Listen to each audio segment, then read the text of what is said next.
Hey guys, how's it going? I was just sitting around this evening and I was just thinking about just life really, and I continuously procrastinate all the time. I procrastinate about making videos. I procrastinate about stuff that I would normally do. I don't know, man. I guess I'm a procrastinator.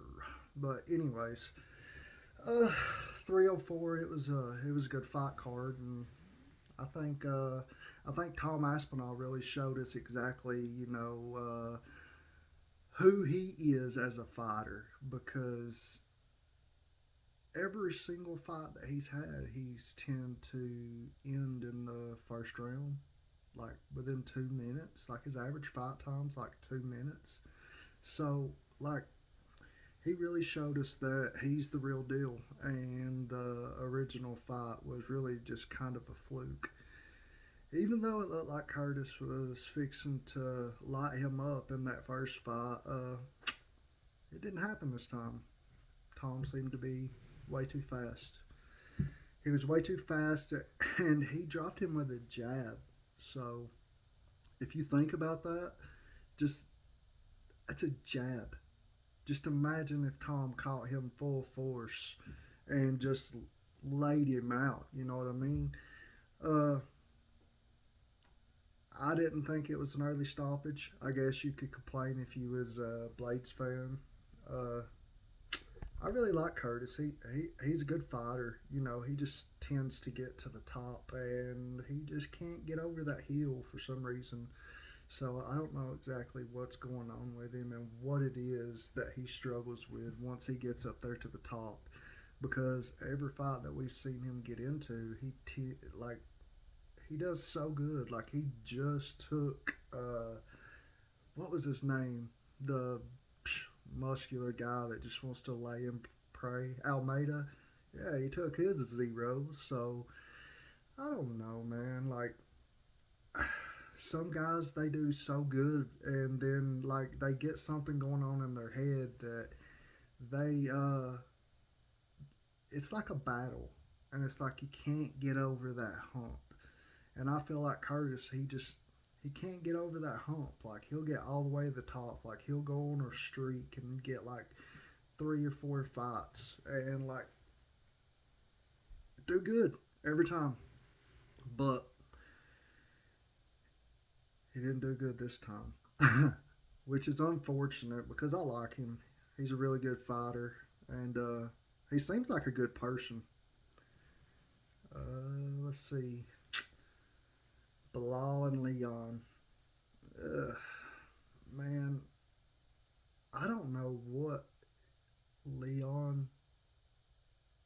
I don't know, man. Like you could tell his coaches, they try to be his cheerleader and they try to lift him up, and they'll be like, "Come on, Bilal, come on, don't let him bully you, son, don't let him bully you." Oh man, I don't want to hear that. Tell me what I'm doing wrong. Tell me what I'm doing wrong and let me fix it. You know what I mean?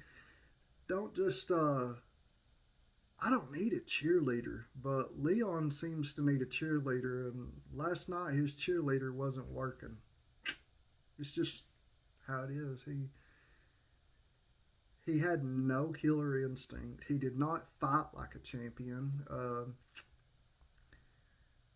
Bilal really just toyed with him, if you want to be honest. He toyed with him the whole time. Like, really, Leon had nothing for him.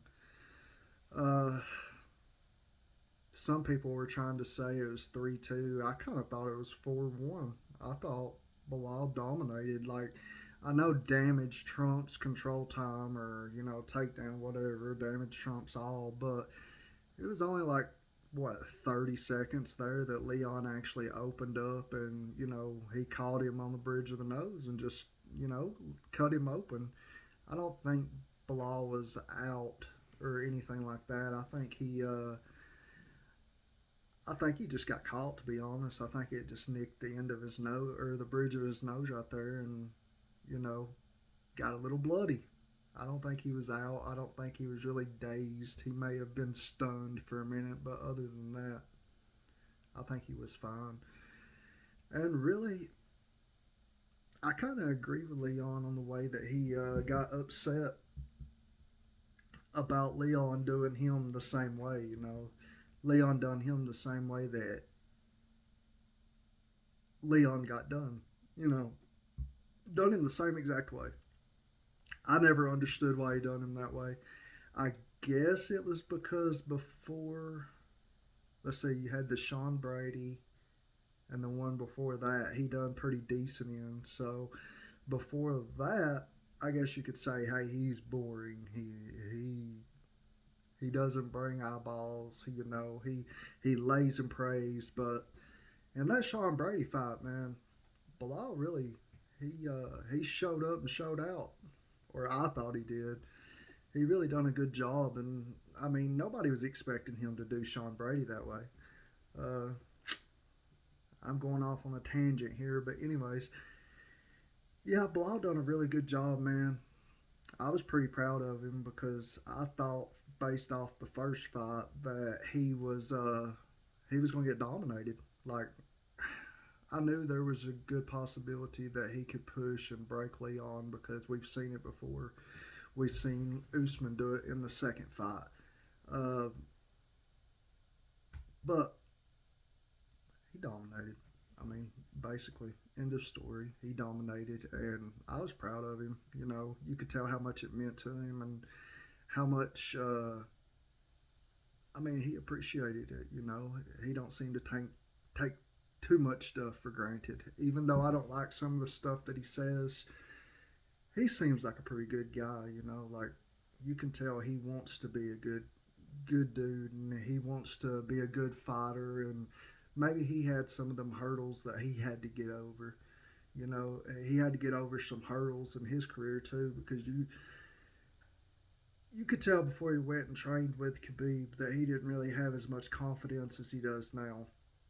His confidence changed like completely after he went to go train with Khabib or whatever. You could tell like it was just something clicked inside Bilal, and he was ready. He was ready after that. He was ready to fight, and like again in the Sean Brady fight, whenever Bilal had him on his heels, Khabib was like, finish him, just get him, don't let out, and he did. He done exactly what Khabib told him to do. So there again, Bilal deserved it, and he done a good job, and I'm proud of him. I don't know what else to say. It wasn't the most exciting fight, but what can you say? I mean, he's a champion.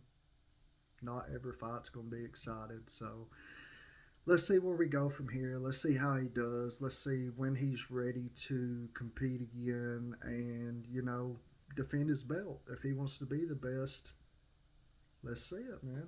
You got Shavkat, you got JD, yeah, Jack Della Maddalena. Uh, I mean, Usman's still hanging around, but I think Usman needs to. He's got to get some wins beforehand. Like I don't think he should be fighting for the title until he gets some wins. He's on a 3-fight losing streak. I mean, I know that he done the Hazmat fight on what, however many weeks notice or days notice, but still, man, you lost. No matter what, you lost. You got dominated in the first round, and then the other two you done fairly decent and showed why you was a champion to begin with, but you still lost. You're on a 3-fight losing streak. You don't deserve a title shot right now. There's no yeah, there's no leg to stand on there. But if anything, I think Shavkat should get it. Shavkat should fight Bilal next because he is 18-0, 18 finishes. I mean, what, what else do you want? Like, look what he done to Geoff Neal or whatever. Like, that was a hard fight, and he really showed his heart and really put himself out there that fight and showed why he's got 18 finishes in his career. I mean, he's a really good fighter, and I mean, we've seen other people get title shots that didn't deserve it, and I think Shavkat deserves it. Look at Kobe. I mean, look at even though Islam's proved himself now, look at Islam. He got a freaking title shot off Bobby Green. So I think Shavkat deserves that title shot. In the meantime, maybe Usman fights JDM. I mean, it's kind of what Dustin Poirier done. He lost and dropped down and fought Benoit Saint Denis, and I mean he got the KO. So I think Usman needs to fight JDM, and if he does good in that fight, then maybe a title shot next. But he's really got to dominate that fight to show that he deserves a title shot, because there's no sense in him getting a title shot, winning the title, and then basically just being like, okay, I'm done.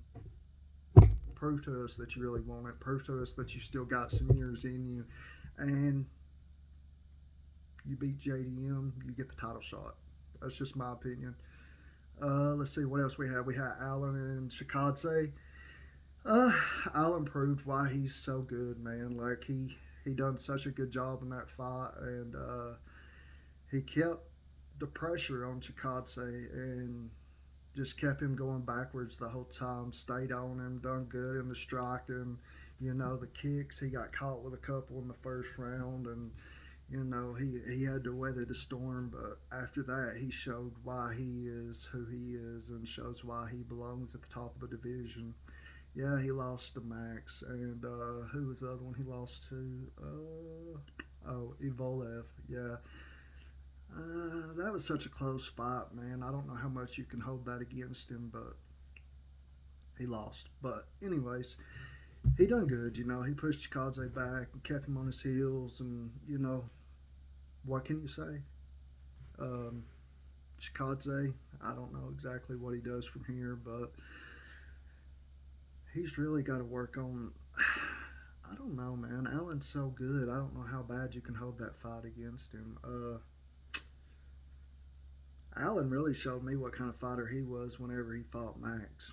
He went all 5 rounds with Max and didn't get finished, so that really showed me who Allen was as a fighter. He had to make some adjustments, and he come back this fight and he showed who he is and what he's about. Let's see, Chris Duncan and RoboCop.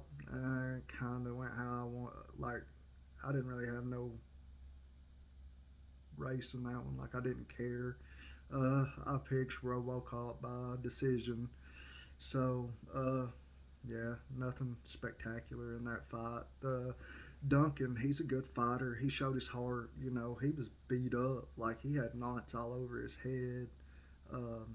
Yeah, he was pretty beat up. So, yeah, he's RoboCop. We know who RoboCop is. We know what RoboCop is about, and I mean, he's good, dude. Like, he's strong, fast, hits really hard. Like, he can be losing the fight, and boom, he can come back in the second. And we've seen it many times. Remember the fight where he like cut his forehead open? Man, I don't know how that fight continued, but he come out and he got the KO or TKO.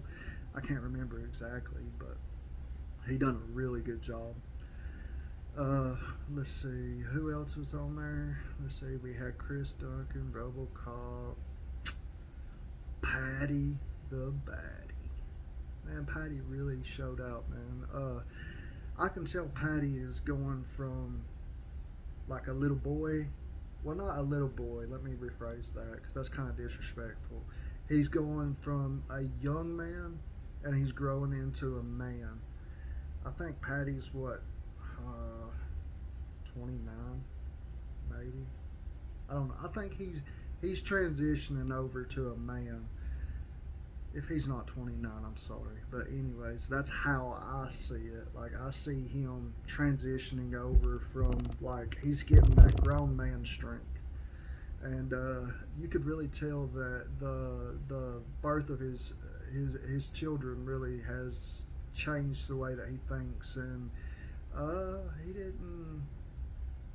he didn't do some of the negative things that he normally does. Like, I don't know. I'll have to go back and watch it, but he seemed to be a more complete fighter, and I don't know why Bobby dove in like that. I think it was just a split second, and he probably just, I mean, made a mistake. I mean, what can you do? That's a split second with a black belt. I'm pretty sure, or from the looks of it, Patty's a black belt to me. I mean, he went straight from the what he had the ghillie, reminded me of Dustin Poirier, and then the way that he held that ghillie and brought his leg up over Bobby's shoulder before he let go of it. Like, if you go back and watch, he's holding that ghillie. He brings his right leg up over Bobby's shoulder, and then he lets go of him. Like, he lets go completely and lets Bobby slip out, and then he locks it in, and then he works his way around and ends up locking it in, getting the arm bar slash triangle slash whatever. But he really showed out, and I did not think it was going to be that easy. I think I had Patty winning third round, second round submission, but I didn't think he was going to come out and just dominate like that. I figured Bobby was going to get him with some of them straight, crisp shots, and I really thought Patty. I picked him by submission, but I was thinking he may get to Bobby's chin. Bobby's a little chinny. Uh, what can you say about Bobby, though? Dude's a dog. He comes to fight every time. Or King. I better correct that. No, fuck it. It's Bobby. Anyways, yeah, I mean, that was 304. I don't think I forgot anybody. There was some stuff on the prelims that was really good. Let's see. Yeah, there were some pretty good fights. Let's see, Molly. That Brazil girl, she's pretty good. Bruna, I don't know. Anyway, she's pretty good. She's kind of hot too. Whenever she was at the weigh-ins, and her and Molly wouldn't look, or Molly wouldn't look her in the face, and then she turned around and done that little thing. It's kind of, I don't know, kind of weird, but kind of cute. One of them things.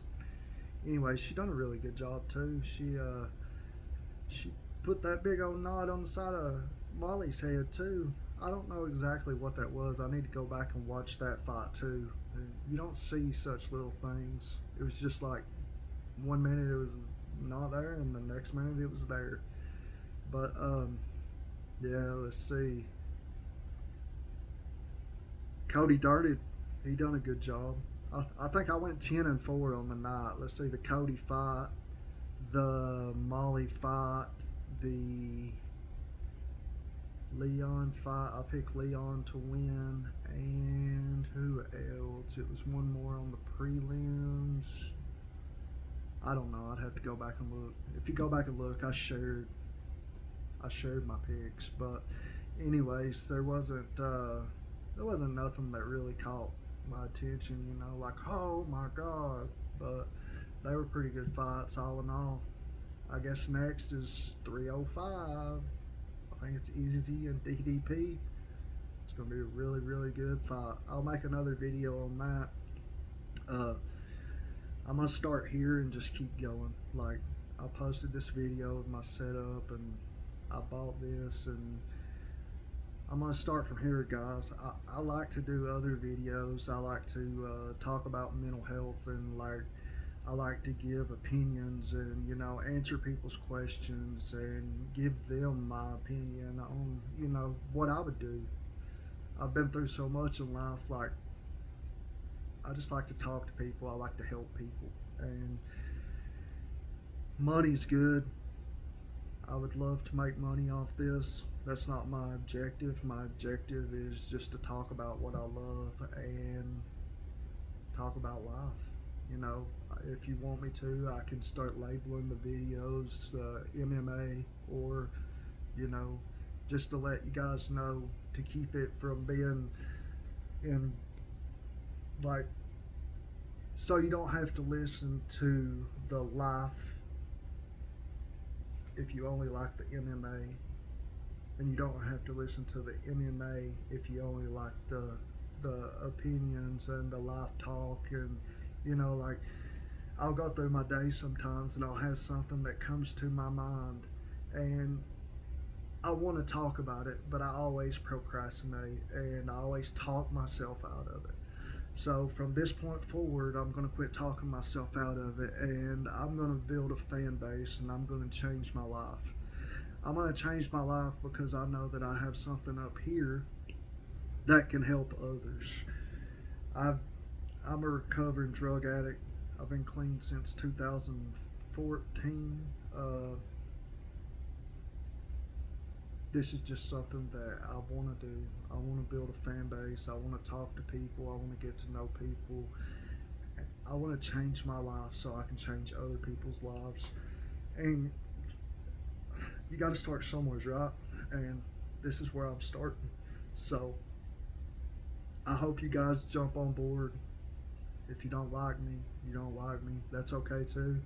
But if you do, we're going to have some good times. We're going to talk about MMA. We're going to talk about life. And I'm a pretty open minded kind of guy. I mean, I'll talk about anything. And I'm okay with criticism. Like, if somebody says, hey, I don't like this, you can give me your opinion. I'll take it into consideration. And if I feel like it's going to benefit my life, then I'm pretty open minded to say, okay, you're right. And I will tell you you're right, because why argue? If I know you're right, I know you're right. And I'm going to admit that you're right. And I'm going to come to you and I'm going to say thank you. I'm going to say thank you because I know that I need people in my life to keep me in check. And if you are one of those people and I grow to trust you, I appreciate it so much, because sometimes we all get off track and sometimes we all need that. We all need somebody to keep us in check. Uh, I'm just kind of rambling now. Uh, 304 was good. Life's good. I'm going to change my life. I hope you guys jump on board, and this is Game Changer. Let's go.